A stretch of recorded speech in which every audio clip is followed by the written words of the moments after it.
Ikaze nanone kuri channel ya Innovation and Electrical. Hanyuma nkuko bisanzwe ndamanza reka manze nshimire umuntu wese wakoze subscribe kuri iyi channel yanyu ya Innovation and Electrical, ishuri ryigisha abanyarwanda amashanyarazi.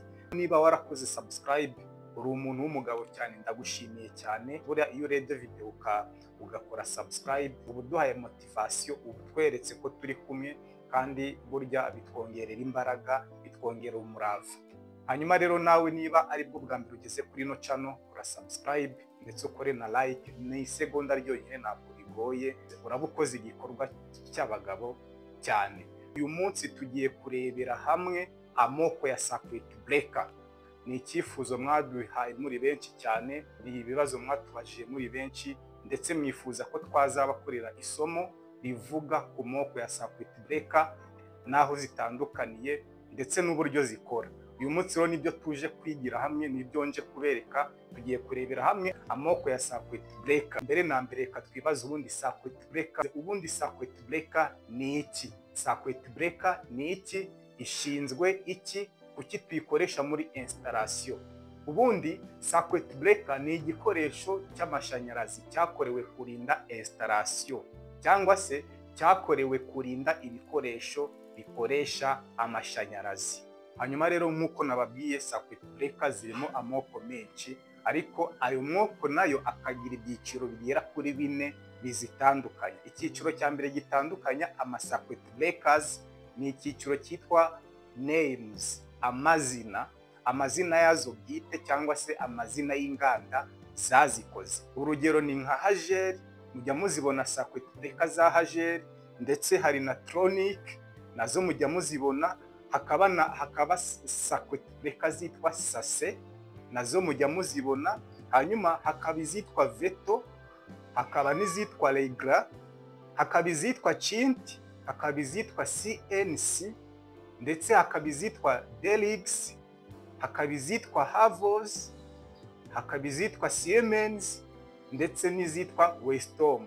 Iki ni icyiciro cya mbere gitandukanya amoko ya circuit breaker. Icya mbere zitandukanira ku mazina yazo cyangwa se amazina y'inganda zazikoze. Hanyuma rero icya kabiri gitandukanya ama circuit breakers ni design zazo, mbega uburyo zikoze. Mujya mubona ko hari circuit breaker zifite monopole, cyangwa se n'urugero hari circuit breaker za single pole cyangwa se za monopole. Ni circuit breaker ariko ifite pole imwe, mbega igira entre imwe na sortie imwe, ikagira na manete imwe. Hanyuma hakaba na circuit breaker za bipolaire cyangwa se za bipolar circuit breaker. Izi circuit breaker rero zigira input ebyiri, hanyuma zikagira na output ebyiri. Hakaba na circuit breaker za tripolar cyangwa se pole eshatu, za pole eshatu injiramo, zigira input eshatu na output eshatu. Nazo nkuko muri kwibona nazo zibaho. Hanyuma tukagira na circuit breaker za 4 pole cyangwa se za pole enye, injiramo zigira input enye cyangwa se imyanya 4 yinjira n'indi myanya 4 isohoka. Icyo ni ikintu cya kabiri gitandukanya amoko ya circuit breaker. Ubwo ntabwo twagira ku moko nyirizina ya circuit breaker, nuko ndi kugira ngo manze mbasobanurire aho zitandukaniye, ikizitandukanya. Hanyuma icya gatatu gitandukanya ama circuit breakers ni icyo bita rating current, cyangwa se ubushobozi bwazo bwo kwakira umuriro. Iki ngiki bita rating current cyo kibarwa mu ma ampere. Mujya muzibona circuit breaker iyo ariyo yose iba ifite rating current itagomba kurenza, mbega ubushobozi bw'umuriro igomba gusohora. Urugero hari circuit breaker ya ampere imwe, hakabaho na ampere ebyiri, hakabaho ampere eshatu na ampere enye, hanyuma hakabaho ampere esheshatu, hakabaho na ampere 10, hakabaho 16, hakabaho 20, hakabaho 24, hakabaho 25,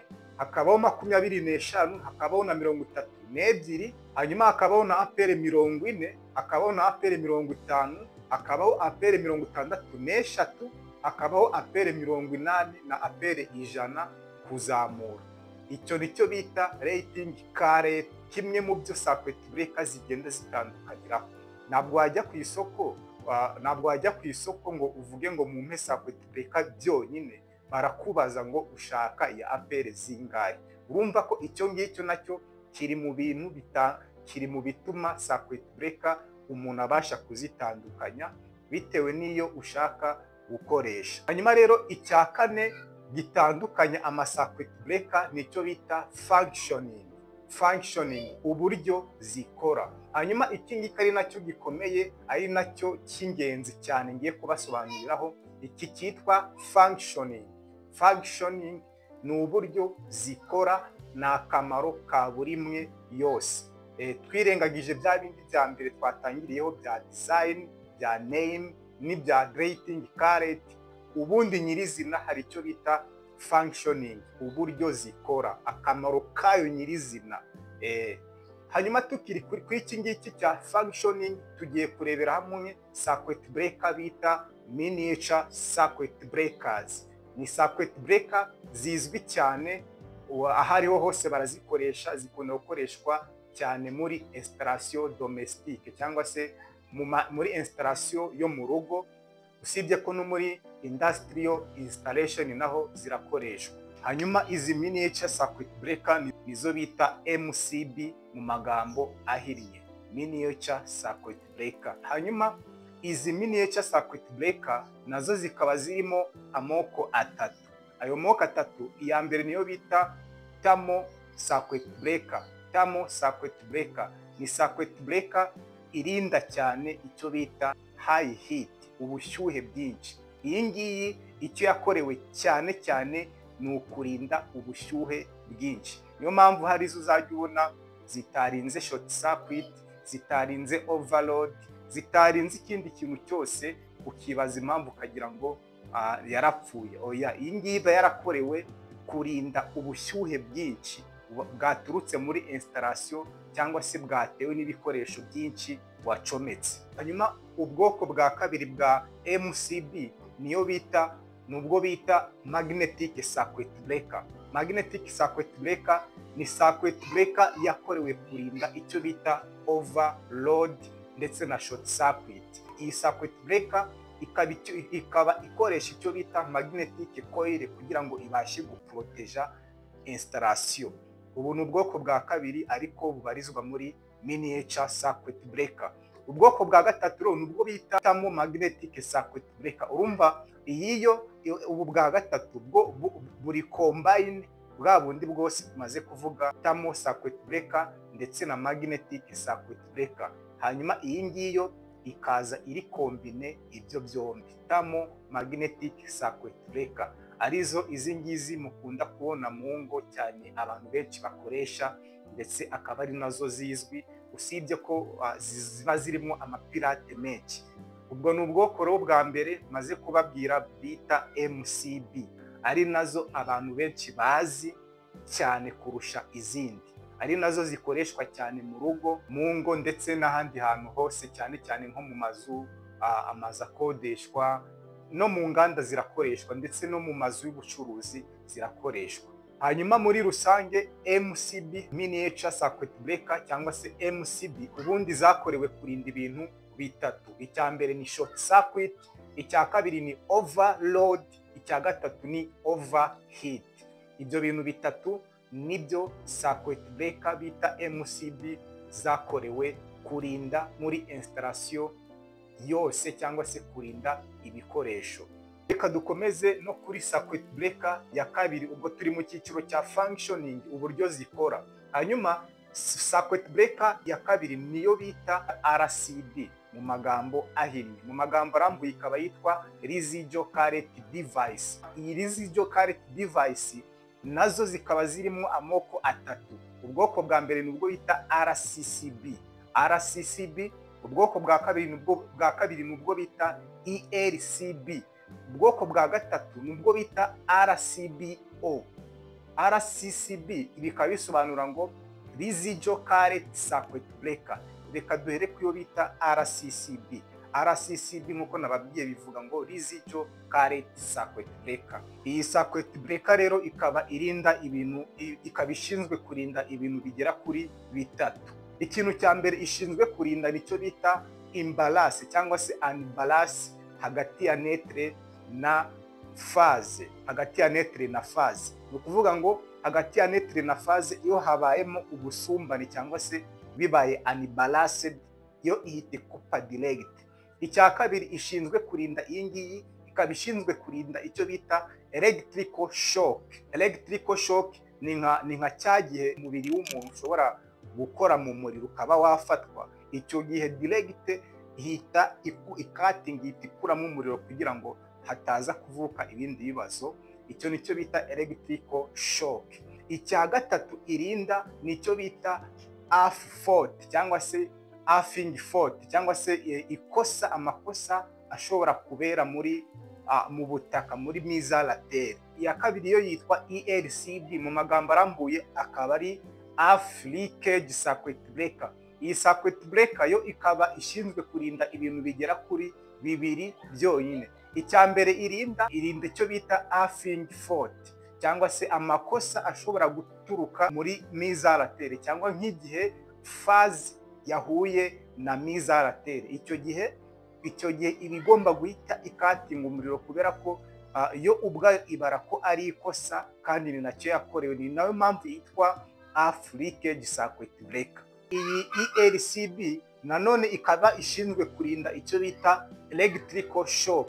Nk'uko nababwiye ngo electrical shock ni igihe umubiri w'umuntu wakoze ku mashanyarazi. Icyo gihe yo iba igomba guhita ikupa. Iyi ELCB na RCCB ubundi bijya kumera kimwe, bijya gukora kimwe, usibye ko ELCB ari marike ya kera, hanyuma RCCB ikaba ari marike ya vuba, mbega ni marike nshyashya kandi ifite tekinoloji irenze ya ELCB. Hanyuma ku bijyanye no gukupa nanone, RCCB ikaba ikupa direct, ikaba ikupa cyane kurusha ELCB.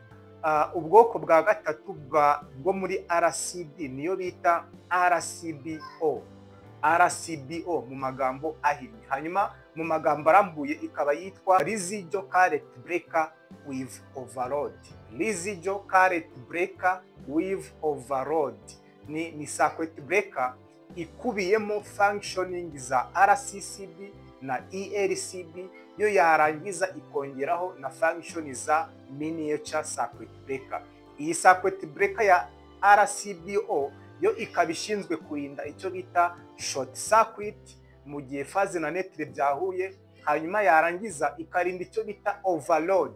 Overload mu gihe installation wayicometseho ibikoresho byinshi cyane, icyo gihe naho irakupa. Hanyuma icya gatatu irinda ni icyo bita electrical shock.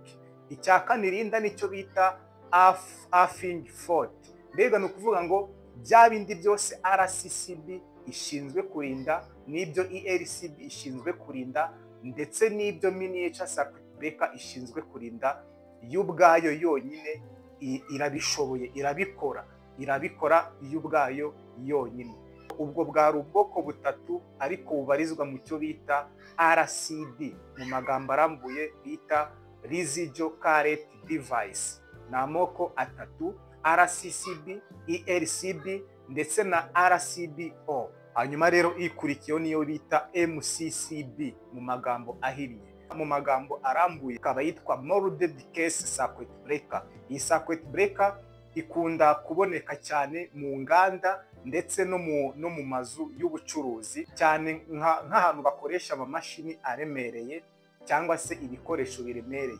Uzazisanga mu nganda, uzazisanga mu mazu akunda kuba arimo amamoteri, naho ngaho uzazisanga. Hanyuma ikindi, iyi circuit breaker ikoreshwa ahantu bakenera icyo bita high current cyangwa se over current, ahantu bakoresha ibikoresho bikurura umuriro mwinshi cyane, amamoteri, amamashini asya amafu ndetse n'ahandi, amafrigo menshi cyane, ahantu bagira amafrigo aremereye. Muri make ino circuit breaker ntabwo yagenewe gukoreshwa mu rugo, ntabwo yagenewe gukoreshwa mu nzu isanzwe cyangwa se mu rugo rw'umuntu, oya, ni circuit breaker yagenewe gukoreshwa mu nganda cyangwa se mu mazu y'ubucuruzi akenera gucomeka ibintu biremereye, amamashini cyangwa se ibindi bikoresho bikurura umuriro mwinshi cyane. Ahandi ino circuit breaker ikoreshwa mu mazu manini, mu nyubako nini,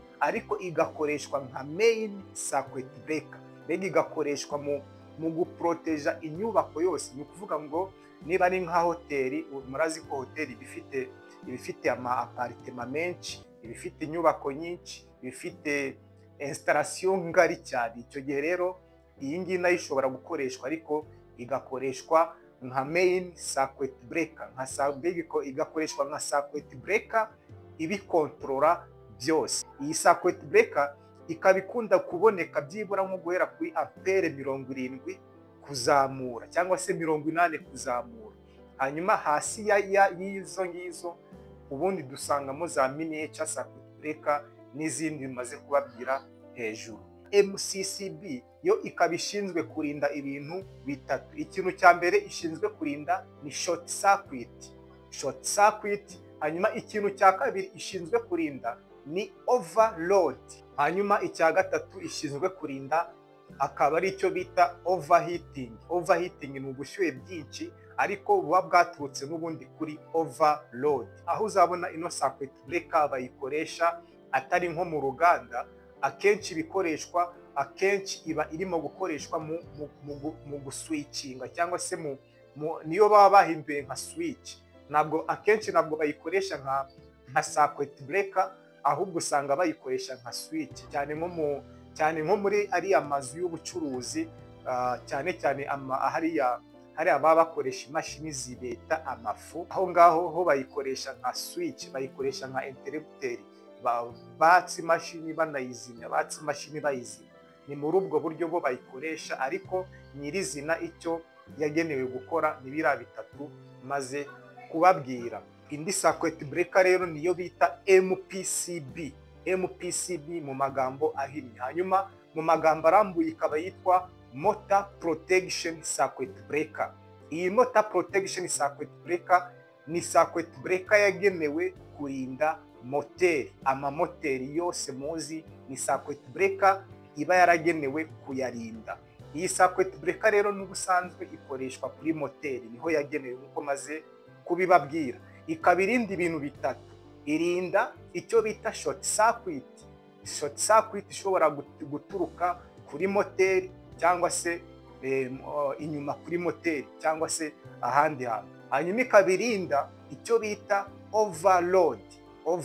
Icya gatatu ishinzwe kurinda kandi cy'ingenzi nicyo bita phase loss cyangwa se phase failure. Hari nk'ukuntu phase imwe ivamo, kuko ubundi moteri yakira phase eshatu. Rero muri izo phase eshatu hari nk'igihe phase imwe ivamo ukaba utabimenya, bityo moteri yawe igahita ishya.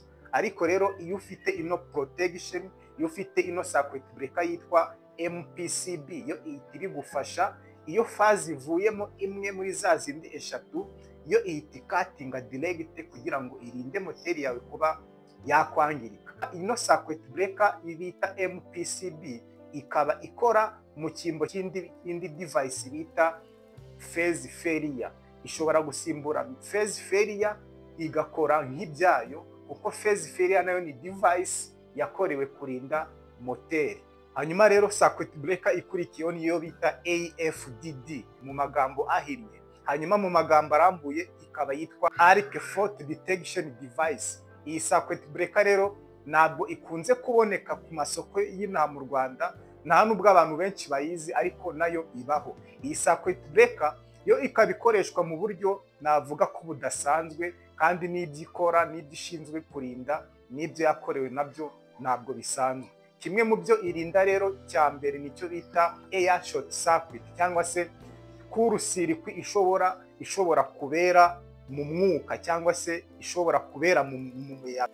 Ushobora kumva ko iyi short circuit itagibaho, ariko iyi short circuit ibaho ndetse cyane. Iyi short circuit ibaho ndetse cyane. Hanyuma icya kabiri ishinzwe kurinda, irinda ibishashi bishobora kubyara umuriro. ni ukuvuga ngo kimwe muri ibi ngibi bibiri iyo kibaye ihita ikatinga. Iyi circuit breaker ikaba ikunda gukoreshwa cyangwa gushyirwa muri installation y'ahantu hakunda guhurira abantu benshi, urugero nko mu madortoire acumbikira abanyeshuri cyangwa se mu mahoteli. Hanyuma ariko no mu rugo ushobora kuyikoresha ukayishyira kuri protection y'amaprise, kuko mu maprise naho hakunda kuberamwo ibishashi bikaba bishobora guteza ikibazo bikabyara umuriro. Mbibutse ko hari groupe ya WhatsApp twakiriye kugira ngo ujye ubona umwanya wo kubaza ikibazo ndetse no gutanga ibitekerezo, twungurana ibitekerezo kugira ngo ubumenyi tubashe gusangira